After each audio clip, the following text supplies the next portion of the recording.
So we're moving directly into the next panel, which coincidentally talks about energy technologies and tries to get a bit of a handle on some of the issues of whether it's polarization or politicization of technology. So I'd like to invite all of the panelists to please come to the stage. We're very fortunate for this panel to have Tabatha Bull moderate the panel. Tabatha, as many might know, is Chief Operating Officer at the Canadian Council for Aboriginal Business.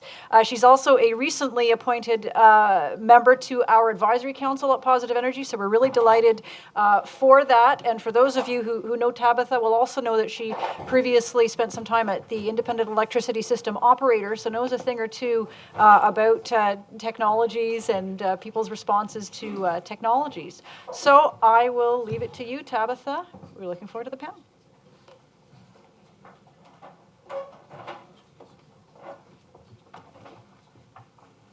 Thank you. Good morning. Oh, it's on? Yeah. Good morning, everyone. Thanks for having me. So we're going to do first 5 minutes from everyone, just as a brief discussion, and then we'll move into a few questions. I'll just talk a little bit about my experience in polarization, as Monica suggested. So I did come from the IESO, and when I was there, I managed the First Nation Métis Relations Department.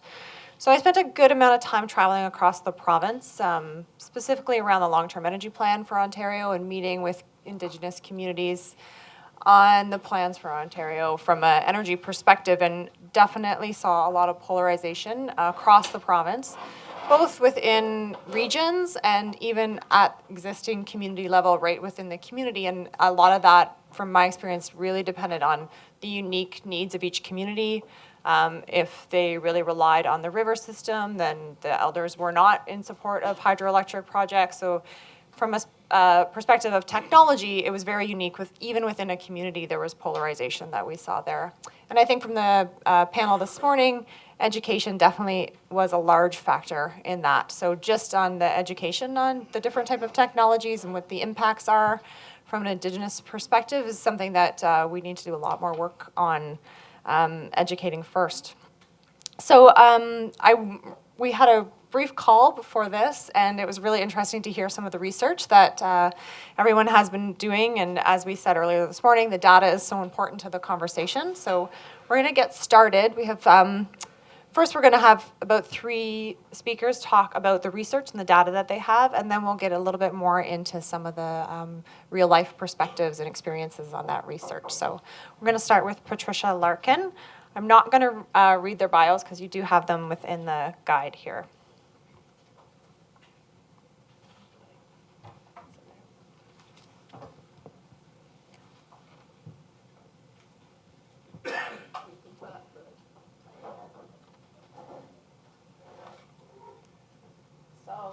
Thank you very much for having me. I'm really pleased to be here.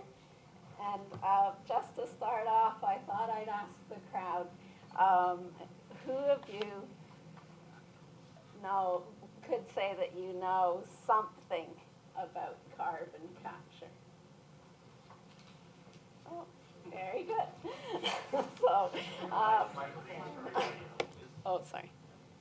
Sorry.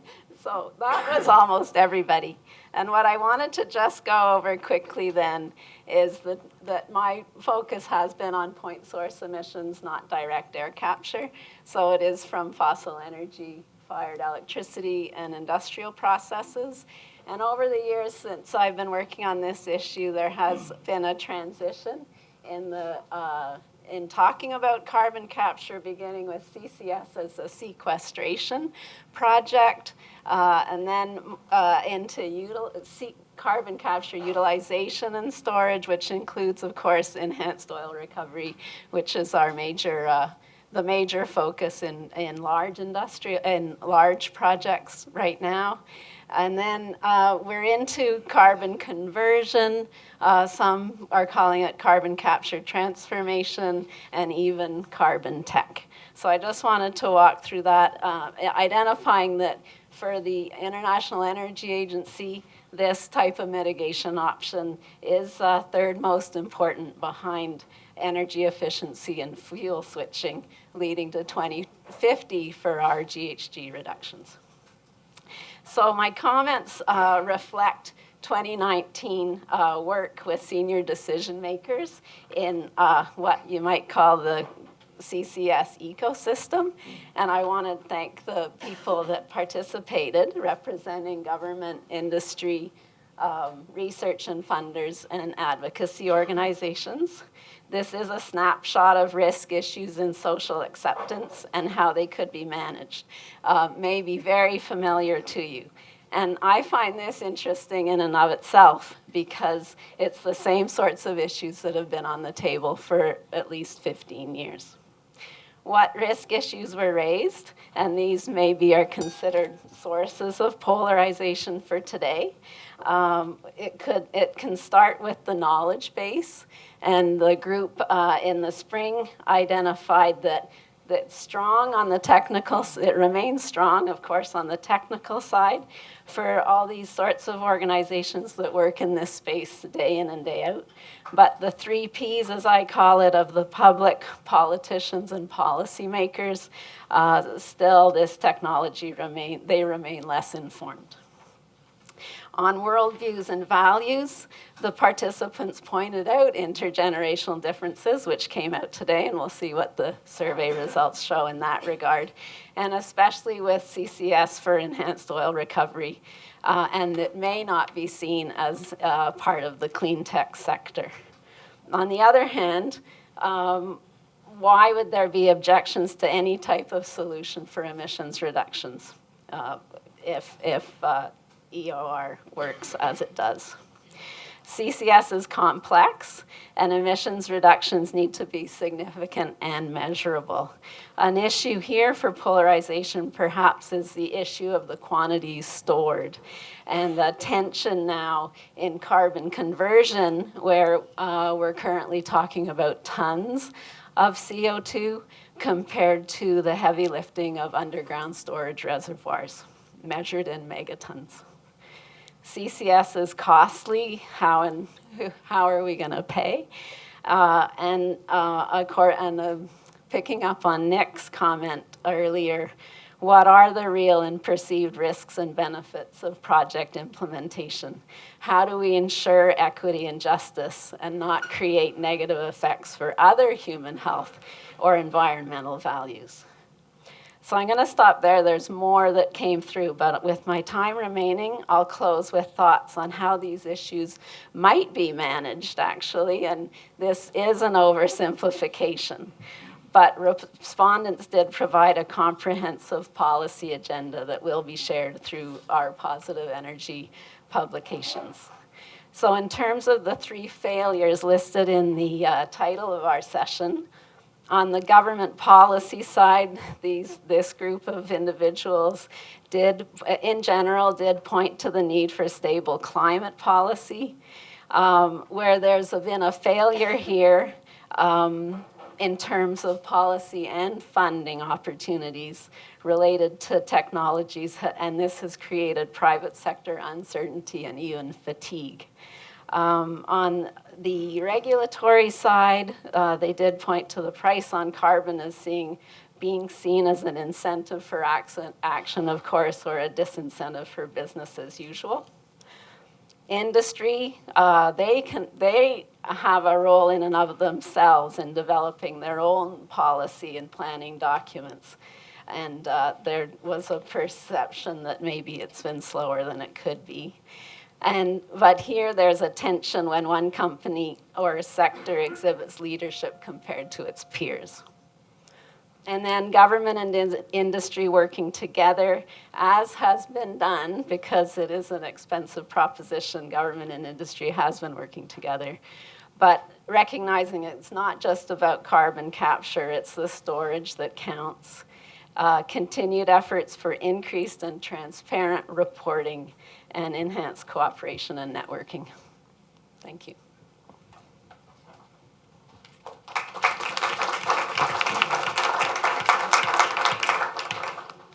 Thank you. So now we're going to hear from Dr. Christina Hoicka. Yes. Oh, okay. Great.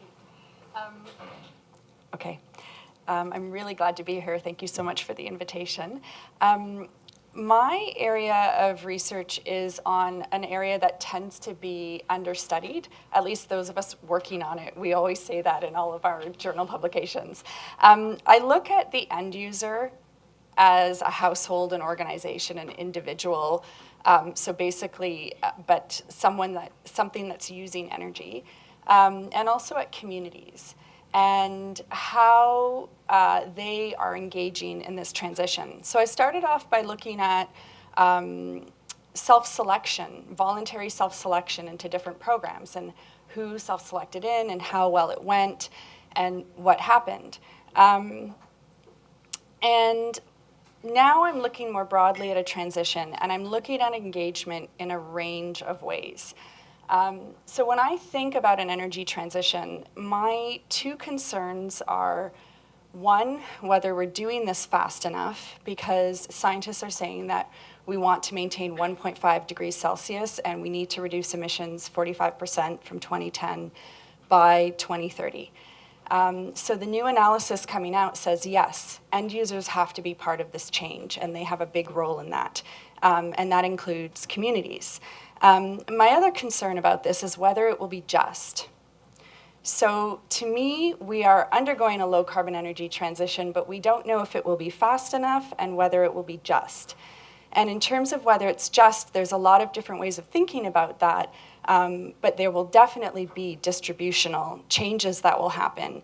And a lot of low carbon innovations that will be coming in are coming in. We've already seen consequential risks of them that we need to figure out how to manage so that we don't have, so that we can better distribute the impacts of them. So in the conversation that we had in advance, I know that there's a lot of people here working in upstream side of things, and I'm looking more at how communities are engaging. And so regardless of the upstream technologies, whether the balance of renewables to other things, a low carbon future for communities and energy users, it still requires what I would call a different logic and architecture. And it is going to be much more locationally and temporally specific. And so we need to think in terms of temporal and locational specificities that are happening. So a few examples of that. One is that demand in cities growing is a global issue that everyone's going to have to deal with. That means the energy density of demand is increasing. In Toronto, for example, where we've got condominiums going up, and if you think about electric vehicles going in, where the peak usage of an electric vehicle will quintuple a household's average peak usage.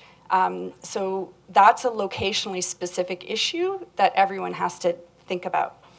Renewables are also location specific and more locationally specific than a lot of traditional or conventional technologies where you can pick where you're siting it. And so what I'm working in right now also is that I'm an engineer and a geographer. I'm a social scientist and a technologist. So I read a lot of what engineers are saying, and the solution space is localized, and it requires systems thinking and flexibility. So flexibility being things like demand response, storage, but it's also going to be things like peer-to-peer trading. There's a lot of different hypotheses around what flexibility entails. And this is a very different thinking around costs and benefits. So someone was saying we need to cost these things out. Well, I think that the profile of costs and benefits is actually going to change, and there will be some drivers, like Stephen Bird's done some work on resilience and microgrids, and the willingness to pay for that. But a really big difference for energy users is that they're going to have to engage in new transactional relationships and all kinds of new relationships that will be legal in form, different relationships with their neighbors, different relationships with different types of providers, and those are going to occur at different scales. So there will be the scale within the organization or household, but there will also be the scale between organizations and households, say in a neighborhood, but it's going to become more local rather than regional. And I think one of the complexities that I've come across in my research is that this goes against our traditional thinking about singular innovations. The way that we think about innovations is that there's one innovation and it diffuses, or you need to place it into a community. And when we think about systems of innovations and how communities, end users are going to engage with each other and with the system in different ways, it actually brings up a lot of complexities in terms of, well, how do we measure this? How do we research this? What's optimal? What are the options? And the other point I want to make is that a lot of these solutions, when we talk about local optimization, actually some research that I'm doing right now, I've just submitted a revised version of a paper on the new clean energy package in Europe about renewable energy communities. And what we're arguing actually is that you want to take advantage of heterogeneity. You want to take advantage of having different actors working on the same system, but doing different things. And that's what's encouraged actually in the renewable energy communities, which is built on the idea of prosumership and interconnectivity. And so what are some of the drivers of the shift? I think resilience will be in the face of the impacts of climate change. I think that we have a lot of room because Canadians are the third highest per capita greenhouse gas emitters. We're the second highest per capita energy users globally, while we still have close to 300 remote communities that are running on diesel. So there's a lot of space for change. And I was thinking about around regulations and institutions and that kind of a thing. And I think the issue is that this is a really different way of thinking. Again, regardless of the upstream, moving into a low carbon transition for communities and end users, it's just a different logic and architecture. And that's a really big challenge because it requires a shift from path-dependent thinking from one type of way of thinking about things to another, one paradigm to another.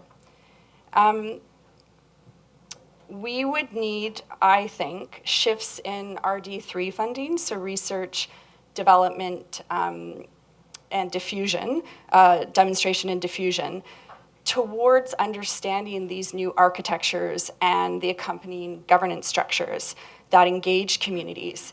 And I don't think public acceptance is about, here's a thing, do you accept it? But it's about finding architectures or system setups that communities can engage in. And a really big piece of this is going to be moving into prosumership, thinking about these new relationships and transactions, and also these new types of business relationships. And so I don't really like to think about failure, but I think it's an across-the-board challenge on all of those levels. So experimentation and governance will be a really big piece in that. Thank you. Thank you.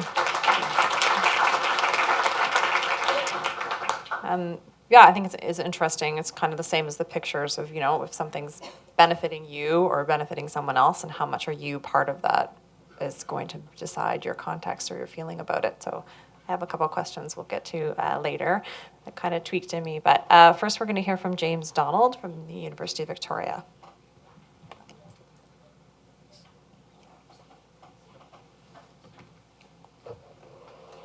Hi, everyone. Great to be here.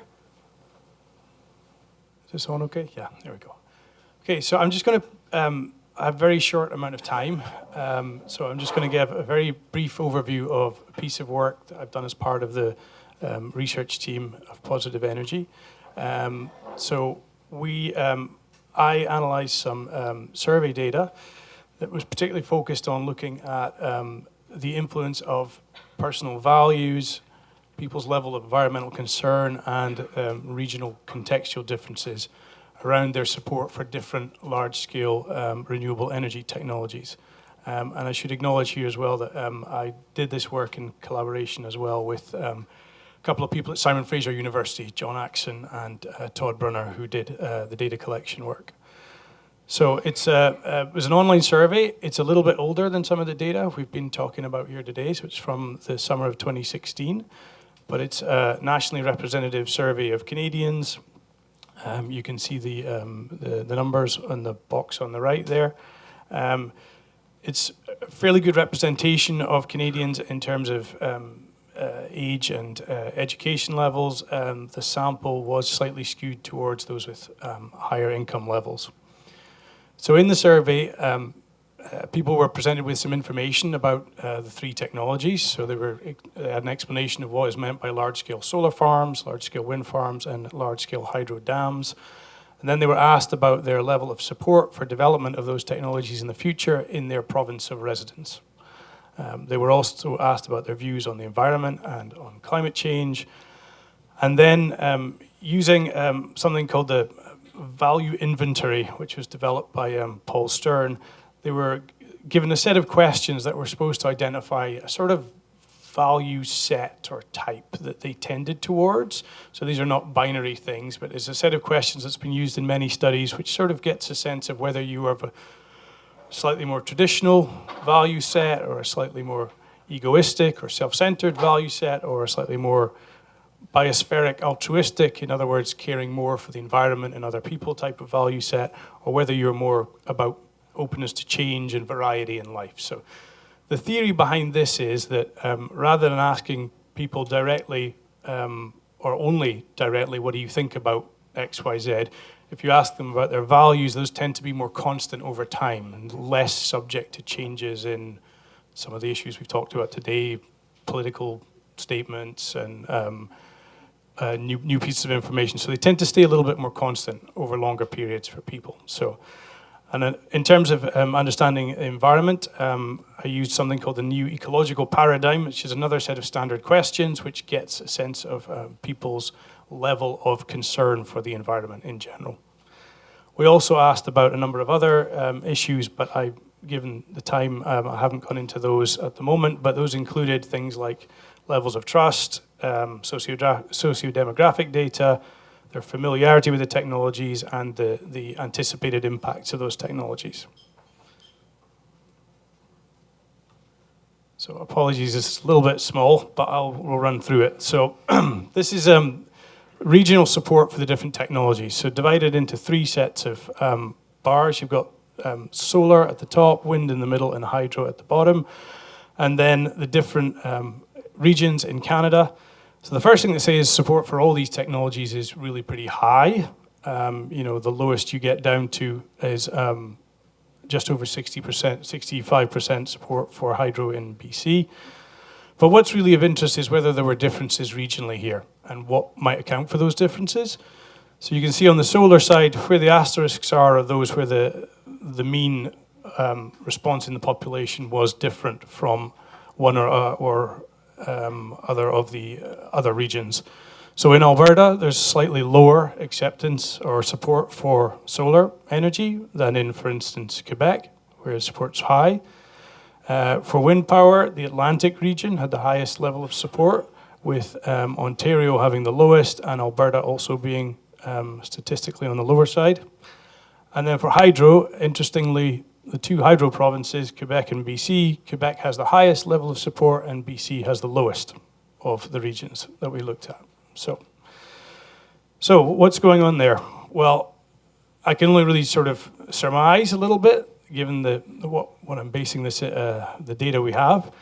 But basically, it would seem to me that there's something about regional context happening here that matters in terms of people's experiences of the energy system and their experiences of different energy technologies. So perhaps in Alberta, the fossil fuel-based economy makes people a little bit more skeptical about supporting solar and wind, potentially. In Ontario, for wind, there was around this time and in 2016, there'd been a lot of contention around policies on wind energy. Perhaps that's a factor here that reduced support for wind. And the same sort of thing could be happening in BC. Again, BC was trying to develop a large new hydro project, and that was fairly contentious. Again, perhaps that's reflected in the lower levels of support there. So then I went on and did some multiple regression analysis to try and understand which factors were influencing levels of support. And this is very much selected results here, but we had some common predictors. So all three technologies were support for them was positively influenced by higher levels of trust in their provincial government agency, they're responsible for permitting those projects, and higher levels of trust in the infrastructure proponent, so whoever, whether it be the wind developer or the utility developing the hydro project. But there were also some non-significant factors. So this theory that basically those who hold more biospheric or altruistic value sets tend to be more supportive of things that are beneficial for the environment didn't hold for any of these technologies. Also, and maybe somewhat depressingly, trusted university scientists was not significant either. And another factor, income again, was not a significant predictor of support. So what about the ones that were? Well, the two key ones I wanted to just highlight were factors that were highly statistically significant and were also allowed us to differentiate between support for the technologies. Environmental concern was very much positively correlated with support for solar and wind, but it was negatively correlated with support for hydro. So if you had a high level of environmental concern, you tended to be less supportive of hydro, despite hydro's obvious GHG benefits. And the reverse is kind of true if you look at age, and we've already touched on this. Effectively, the younger you are, the more supportive you are of solar and wind, and the older you are, the more supportive you are of hydropower. So just to try and draw some conclusions from that in terms of polarization or in terms of building consensus, it would seem to me from the data here that support for large-scale renewables, infrastructure renewables, is not particularly strongly related to our underlying values, particularly when it comes to thinking about environmental underlying values. But regional context could well be important. So to think about consensus, careful consideration of the energy context is important, and this might include a number of different aspects. If you think about Alberta, perhaps it's the context is the industrial or economic makeup of the province. In other places in Ontario, perhaps it's the context of energy prices or energy price rises. And in British Columbia, for instance, around hydro, perhaps it's the contentious nature of the policies themselves. But the context matters. Also consideration that environmental impacts are important, but they don't just mean climate change impacts or greenhouse gas emission impacts. Other environmental impacts are also important. And a recognition that different age groups may not share the same views on energy technologies. Thank you.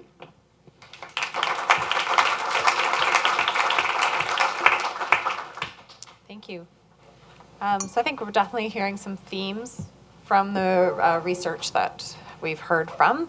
Now we're going to hear a little bit more from the work happening at Waterpower Canada and through some consulting. So I'll ask Anne-Raphaëlle to start. Thank you. Bonjour à tous. Est-ce que tout le monde m'entend? Oui, ça marche? Okay, parfait. So I was actually really interested in your study right now. I hadn't heard of it, so that's very interesting. And my first question is, are you going to do an update of it? That is to be decided. To be determined. Okay. Okay. That was, yeah. that was interesting.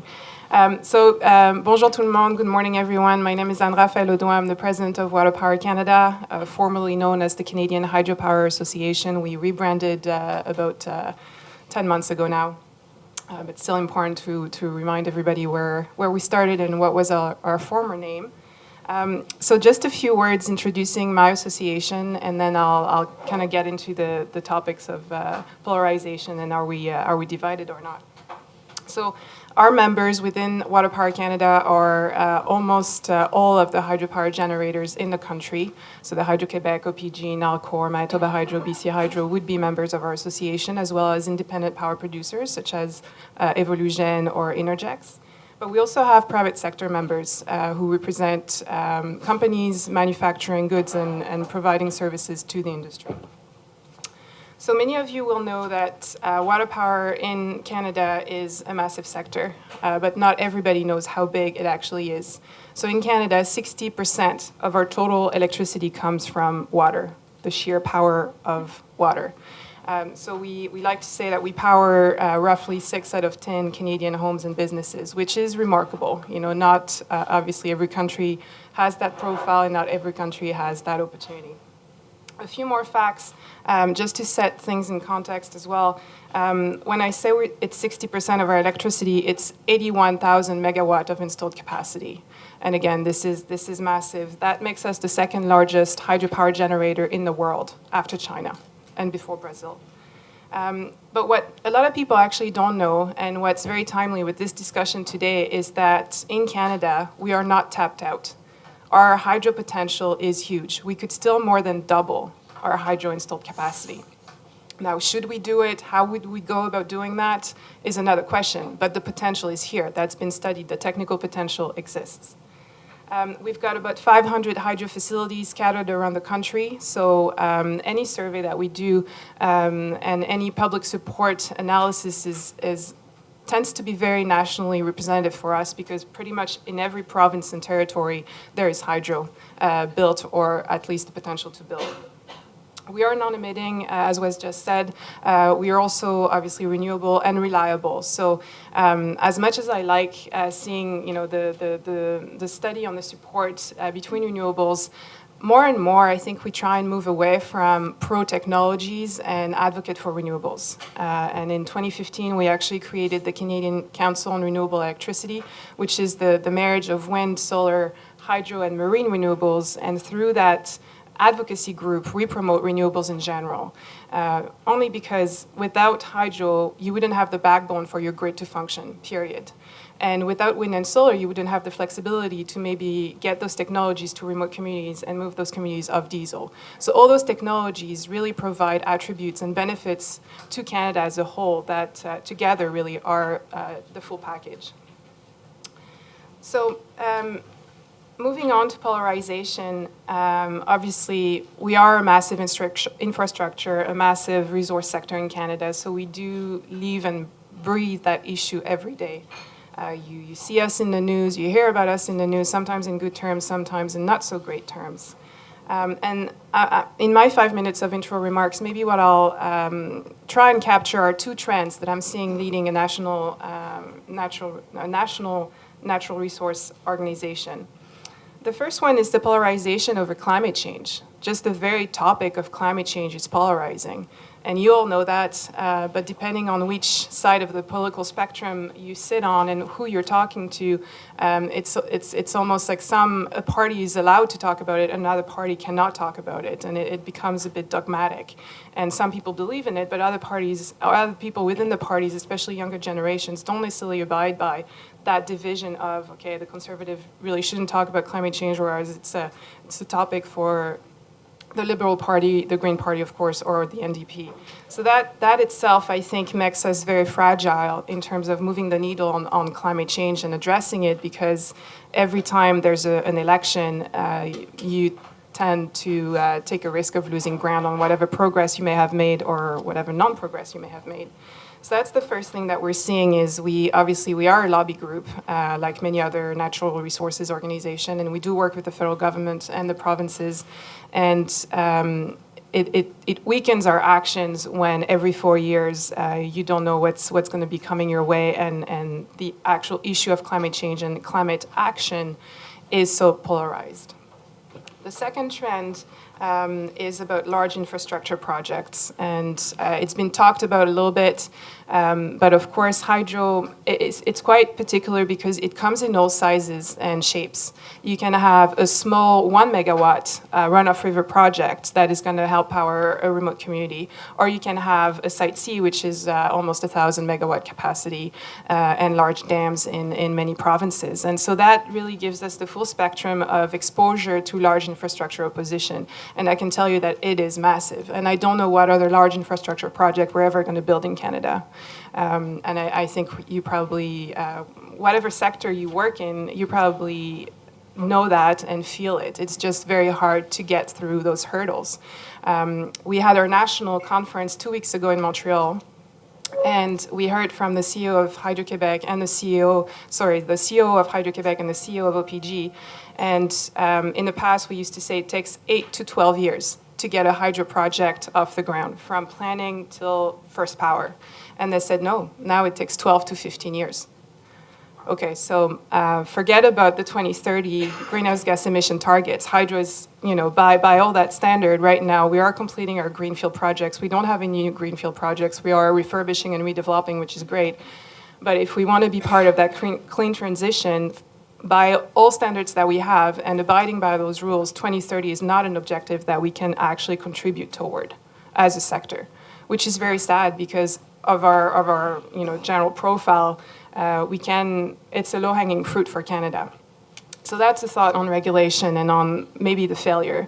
En français, on dit la lourdeur administrative, okay?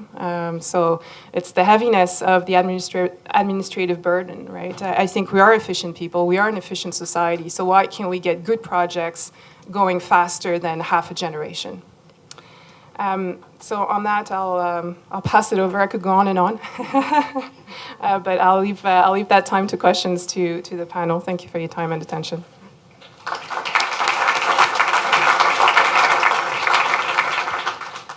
Thank you. Good morning, everyone. My name's Neil Alexander. I haven't done any research. I just entered the nuclear industry at a young age and grew old within it. So I'm going to talk a little bit about nuclear. And I did have some very brief comments that were all very well structured, but this has been such a tremendous morning. I've got a whole load of other things that I want to say, so I could ramble a little bit here.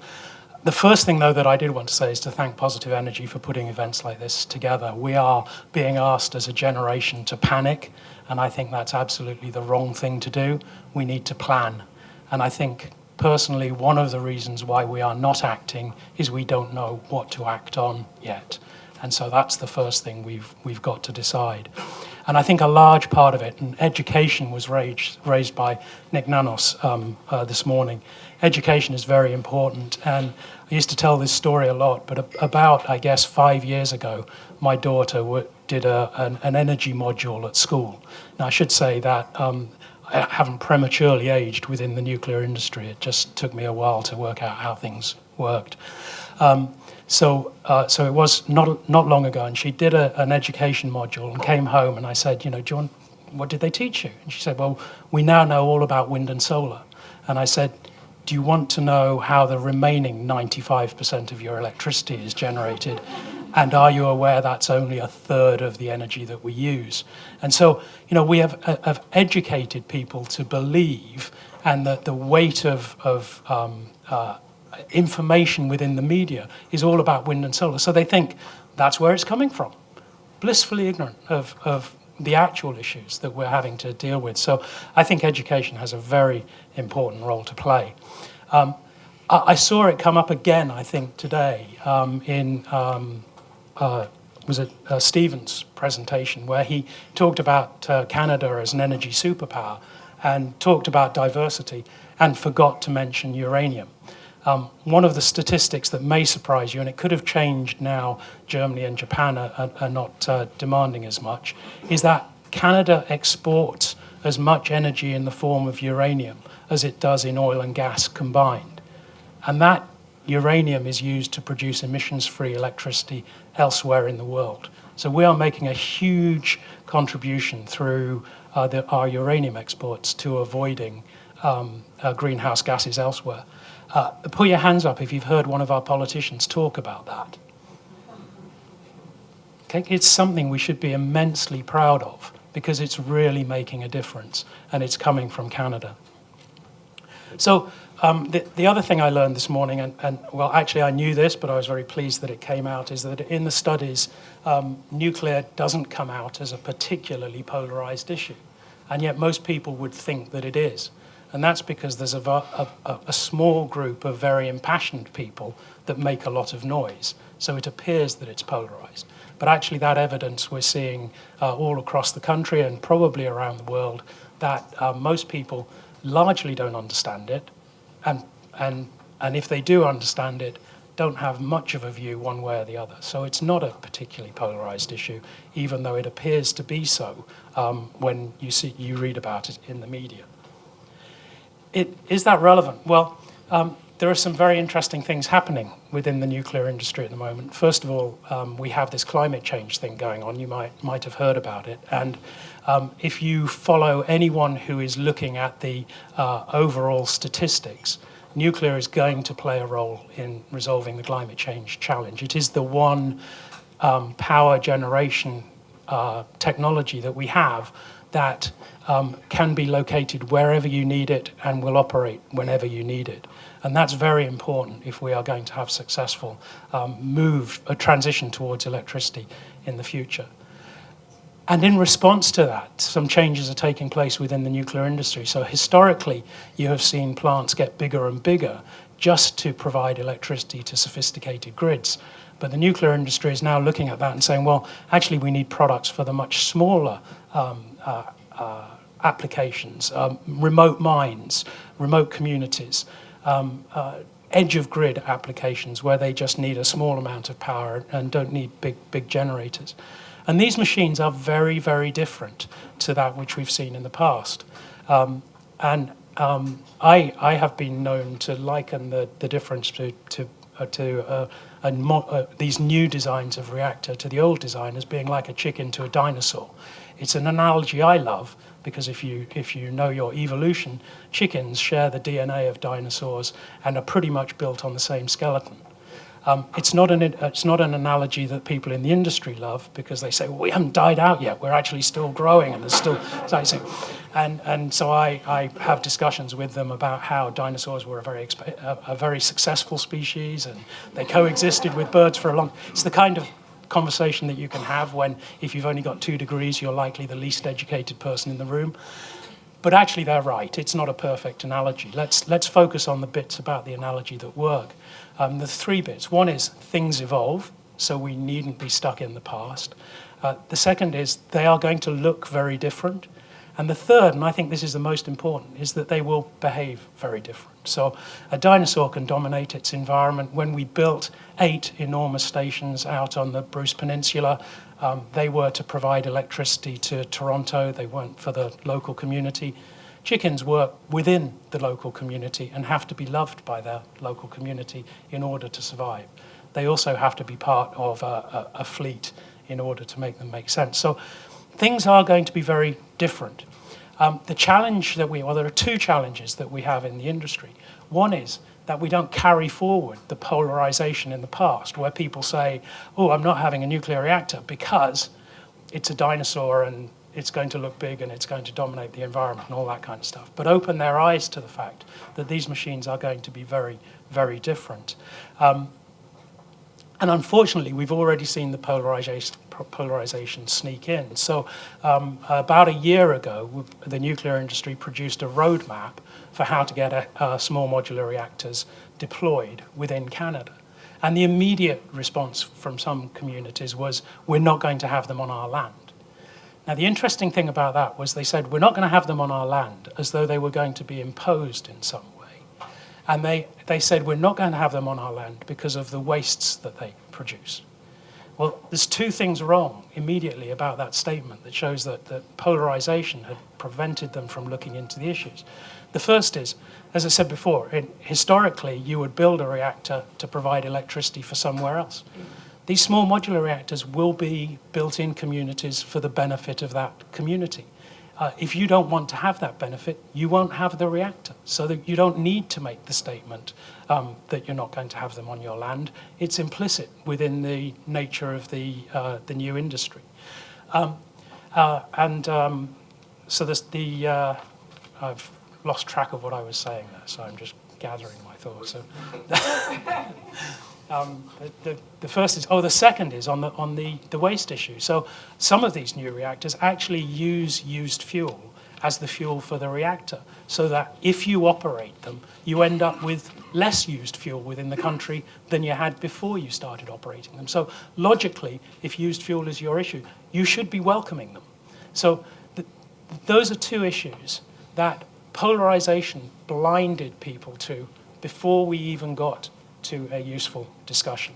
And so that's an example, I think, of where polarization is unhelpful. And I said there were 2 issues that the industry had to deal with. So one is how are we going to deal with getting people educated and understanding the issues before they make a decision and become polarized about it. The second is, quite frankly, how do we go about making something appreciate that while it used to be a dinosaur, it's now a chicken, and it has to behave in a slightly different way. Thank you.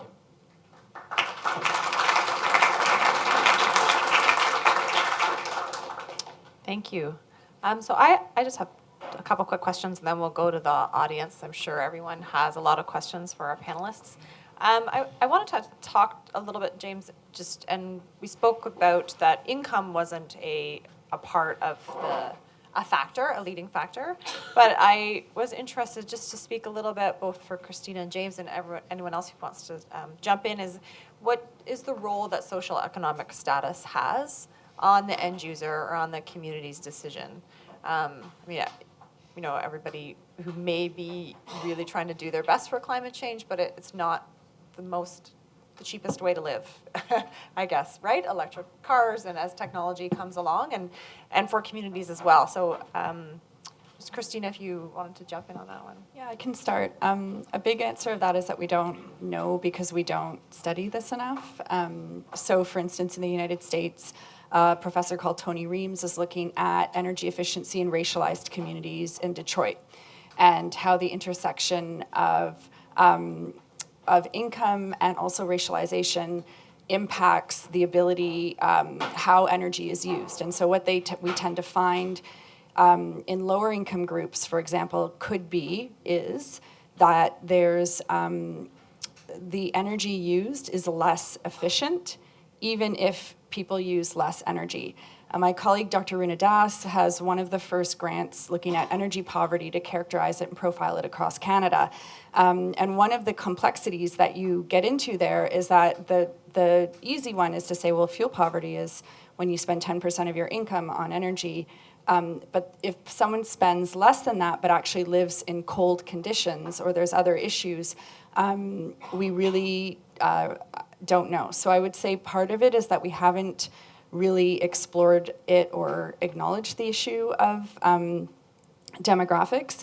But another issue that we do know about demographics that I think is really important is that we know that the energy sector is not diverse. It's not. And in Canada, I think we've got less women in energy than globally.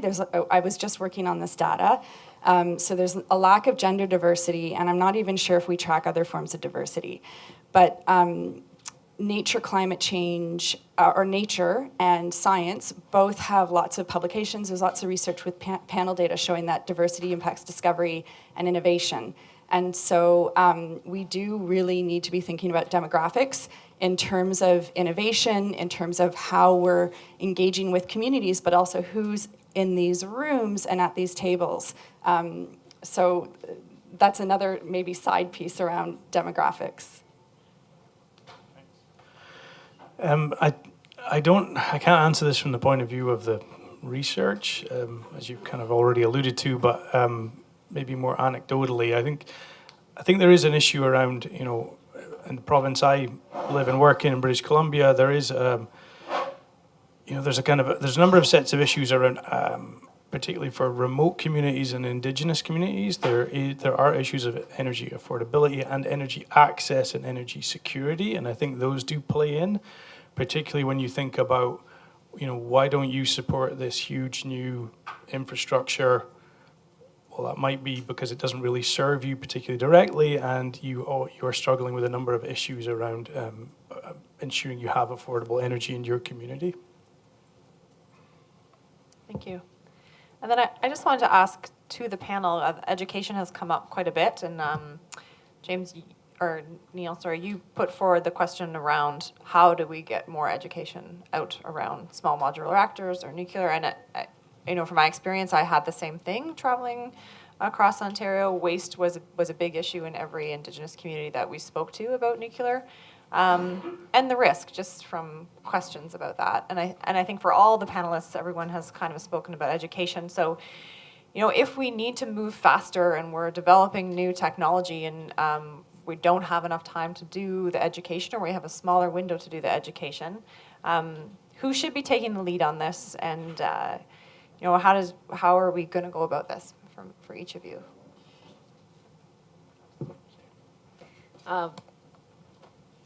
It's on. So as I think most of you know, Canada has 4 large carbon capture projects, and the education piece for the region and the location of those projects, I think, went reasonably well.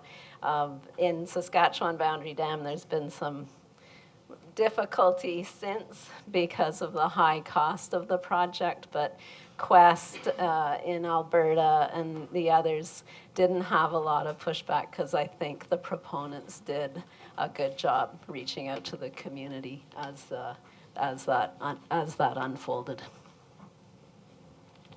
I have a couple comments about education. One is that I've been involved in a few consultations in communities, and actually we just had a publication accepted and published about local energy plans and involvement. And so one comment is just anecdotal, which is that a lot of consultations that I've been to are asking people their opinions on how do you design a carbon price, or what technology do you want. And a lot of people say, I don't know, you're the experts, can't you just tell me, and then I can have more information and make a decision. And so I've noticed that over and over again over the past several years that I've done consultations. The other thing is that I teach something called community energy and planning. So I teach about how energy transitions are rolling out with my students and all of the factors that are happening. And they get really ticked off at me because I make them read readings from across a range of topics, from science to social science. And the issue is that I think we need to get into a problem-solving space, because I tell my students we don't know the answers, we haven't solved this. And so I think a big part of education has to be just giving smart people tools and information, which we don't have enough of, and figuring out what are all the different aspects and factors that influence the problem, whether both social and technical, cultural, geographic, and giving people the tools to think about all of the complexities that we need to think through for any project that we have going forward, and give people like a space to work through that in. Thanks. I don't know, I don't have a great answer for this one, I don't suppose, but this is a little bit off the top of my head, but I think there's a little bit of caution, like a little bit back to the point Nick Nanos made about the fact that you can provide information and you can provide education. You can't guarantee that that will convince people of your particular perspective. And so I think we have to be a bit cautious about education being a sort of, it's only one piece of a number of kind of items that can allow you to sort of bring people along with you on the vision you have. So I think I'd just leave it at that. Thanks. We're going down the table. Okay.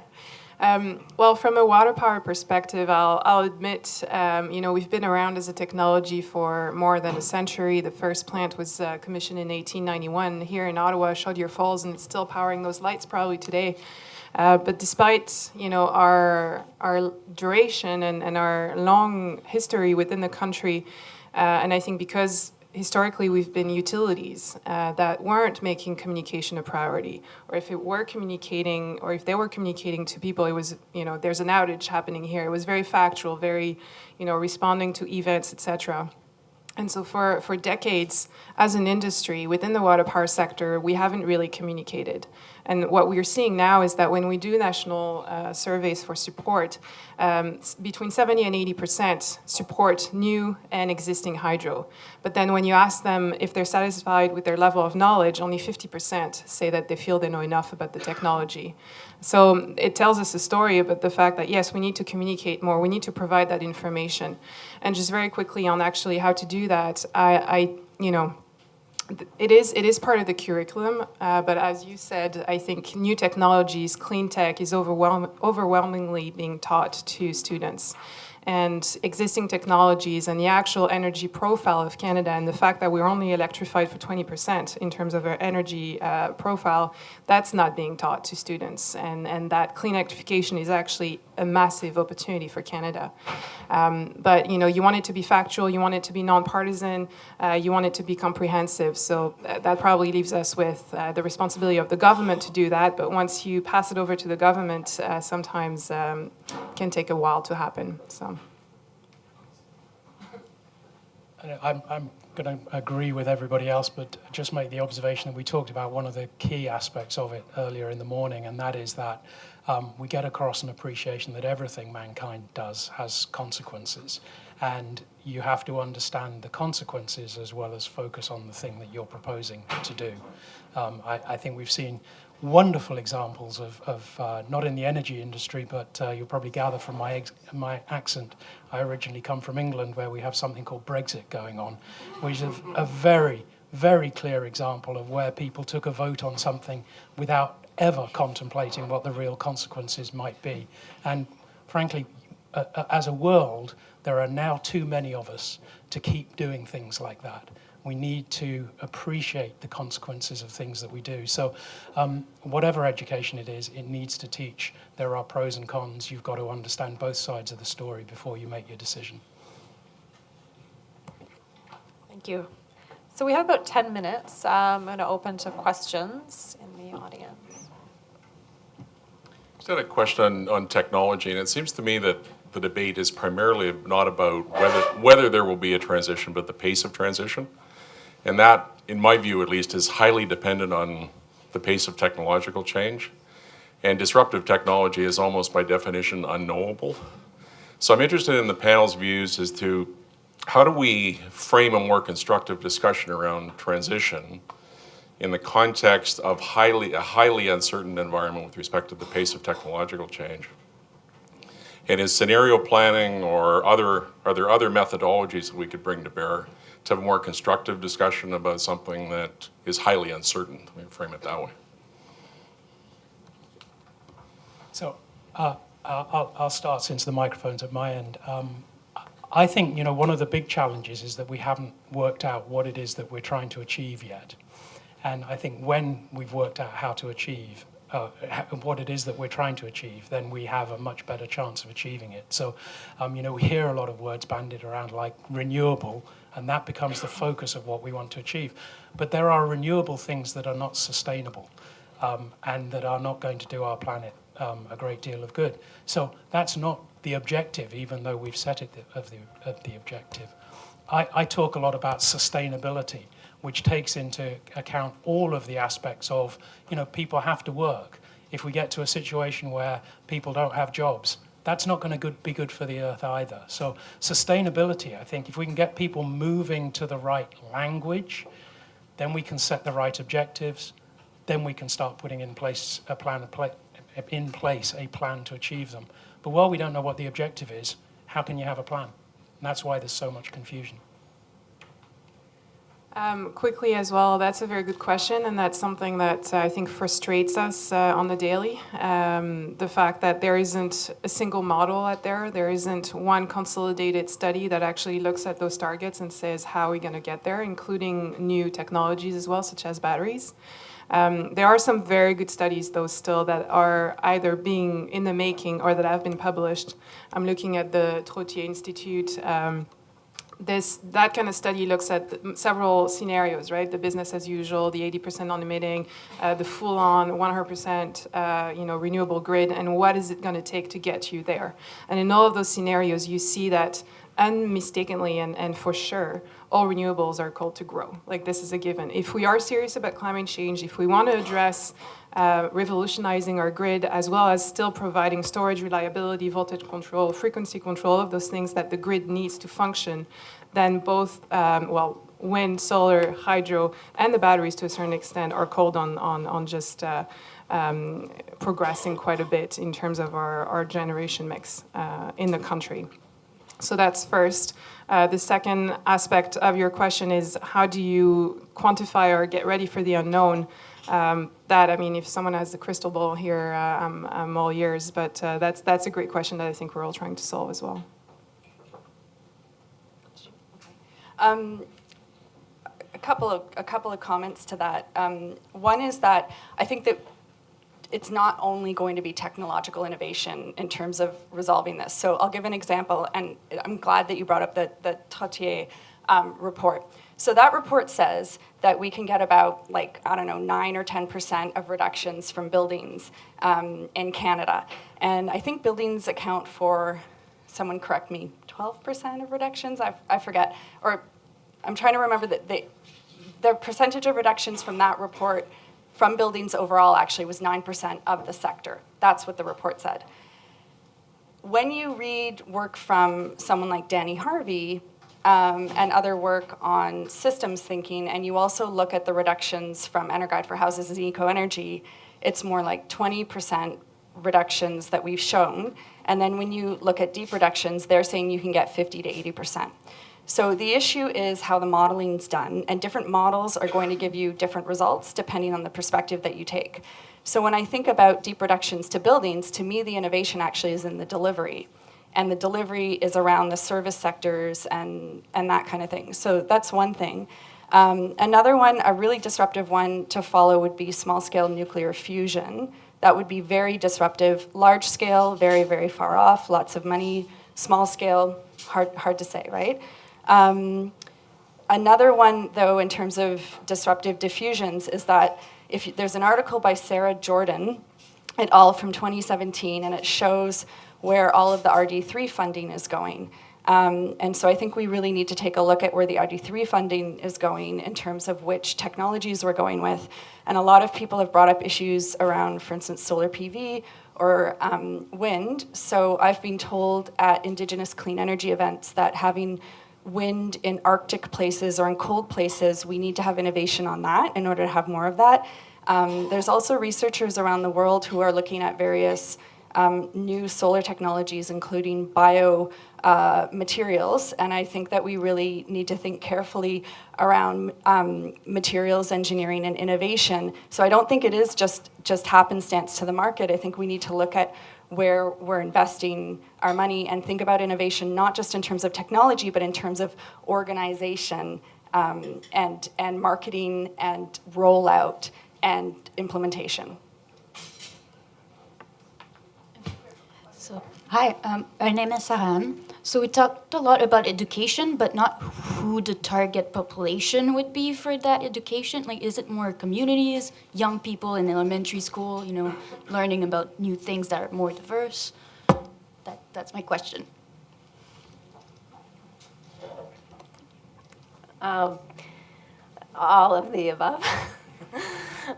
Especially for technology that has been proven to work, and if it's not implemented to the degree that everyone thought it would be by now, in the case of carbon capture, all the players need to understand and realize it's one of the only mitigation options for certain applications for big industrial emissions. Research shows that kids tell their parents and everybody around them what they learn, and they bring about change. I'm pretty biased too. I'm a professor, and when I was lucky enough to have an internship at Enbridge Distribution when I was in university, and my boss was super cool. He was like, "You know all the new stuff because you're just coming out of school and you're studying." And I say that with my students, like, you guys are going to go out in the world. You're learning all of a lot of cutting edge stuff right now, and you're going to go out in the world and you're going to influence other people and in industry. So I think young people, I know there's room for educating other areas, but those are the two that I know quite a bit about.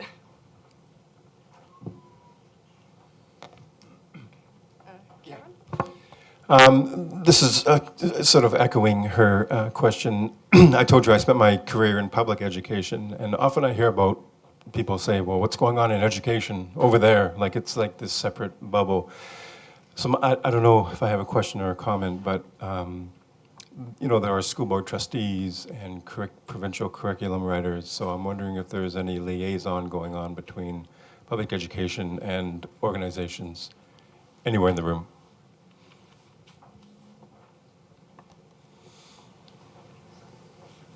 Maybe that was a comment. I don't know. I think there was a. The answer is no.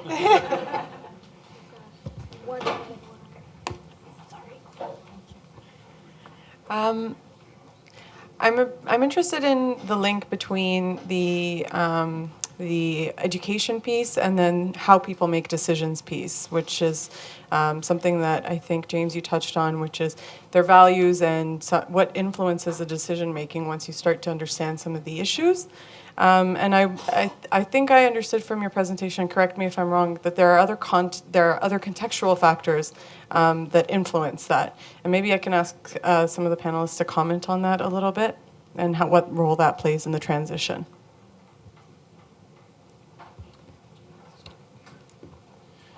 Yeah, thanks. So just to kind of expand upon what I said, so there are many different types of contextual factors, I would say. So, it kind of depends what question are you asking of who, at what point in time, in what place, and you will get different, people have different concerns in their mind when they're thinking about the answer or the way that they would respond to a question about a particular technology. So if I'm really concerned about my hydro bill and you were telling me you want to build a more expensive type of energy system, that's possibly what's top of my mind. But if my concern is something else, my concern is climate change, and I've just been attending the recent protests and marches, I'm going to have a different kind of context that I'm coming from when I think about the issues.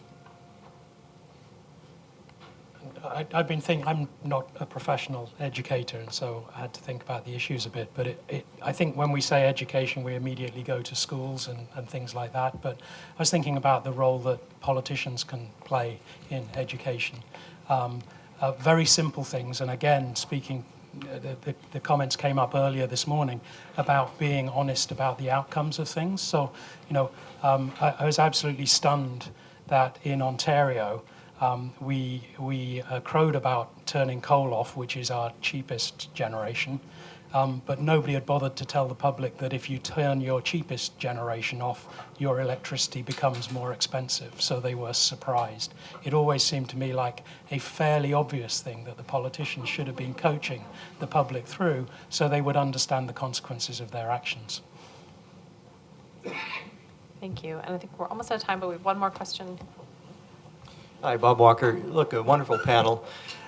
I guess I just want to push back a little bit on this focus on education, because in my experience, there's a very fine line between education and advocacy.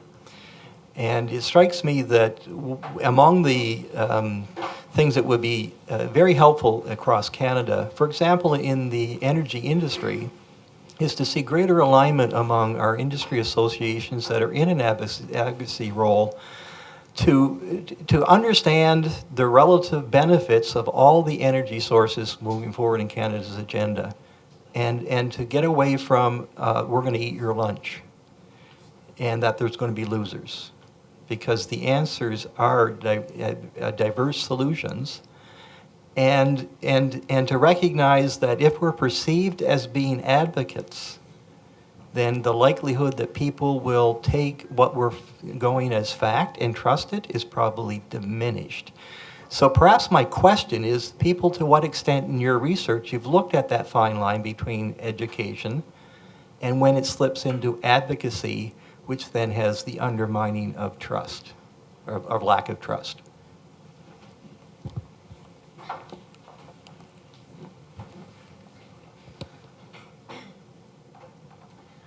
This just reminds me a little bit of this morning, and it was a bit, what I wanted to ask was how we turn the transition to an opportunity. And in my field, they say $1 trillion opportunity if carbon capture is spread out around in Canada and around the world. And so it's not really answering the advocacy question, but for us here today, it just occurred to me, it's not about the winners and losers and that sort of thing, but it's in the transition. It's to switch over to our politicians and policymakers and industry to work on what this means as an opportunity. I think that's a really good question, and I really, I get it. I haven't studied it, but what I do study is I have a data set right now of the rollout of innovations, and I do think that those perceptions are impacting uptake. So one example would be the Green Button program. But I think in terms of the way that I think about it, that I think is missing from my perspective, and this is around things like from the coal decision to other things, is that we aren't really having that discussion around. The other aspect of coal was that they were looking at health impacts of coal, like localized air pollution, when they made that decision, which has other financial costs to society. So I think one of the things that I'm putting in an application right now and saying one of the things we don't really have a lot of debate around is a renewable energy future in a specific way, and how do we bring that out so that it's part of the broader discussion and debate, and there's more information on that. And I don't really know how to answer that, but I find that when I'm talking about something, it's not that I'm studying it, it's that I'm advocating for it, is the perception. And I think that we all need to kind of figure out how to break out of that. I think that a lot of the issues that we're addressing, I would say, have to do with internal biases and implicit biases that we have, where we think we know what someone else is thinking, and then we say things that way, or we address someone with that assumption. And I think that we all need to start dropping that, because we've got 11 years, and we really need to get into a solution space where we're opening up all of those possibilities. But I think you've made a very insightful comment about that issue. So we are a bit over time, but if anybody else wants to speak to that. I had a story to add to the challenge of the issue that Bob raised, and I came to the conclusion that the time to educate people was before you had anything to advocate for, and was in a position out in Saskatchewan where there was no nuclear project, and I thought, well, I'll go out amongst the public and I'll talk about nuclear issues so that if anything ever does happen, they're informed about it. So we took a place in a summer fair and set up a stall that said, come and talk to us about nuclear, without any projects going on. And let's just say it was fortunate that there was an election taking place at that time, because otherwise no one would have come and spoke to us. So a few politicians did drop in to say hi, but they weren't really interested in what we had to say. They were interested in our votes. So, one of the challenges is, if you have to educate people before there is a project that they need to be interested in, but at a time that they are not interested, how do you get the message across? Thank you. So I want to thank all of our panelists. I'm sure everybody has lots of questions still that they're thinking of, and I found all the research really interesting. It's kind of nice for me to get my engineering brain, energy brain back on for an hour, so thanks for having me, and have a great day. Chimagwech.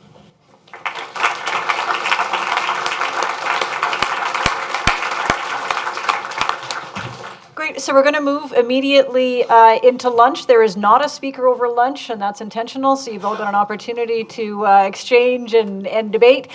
So lunch is just right here. Please serve yourselves, and then we'll reconvene at 1:30.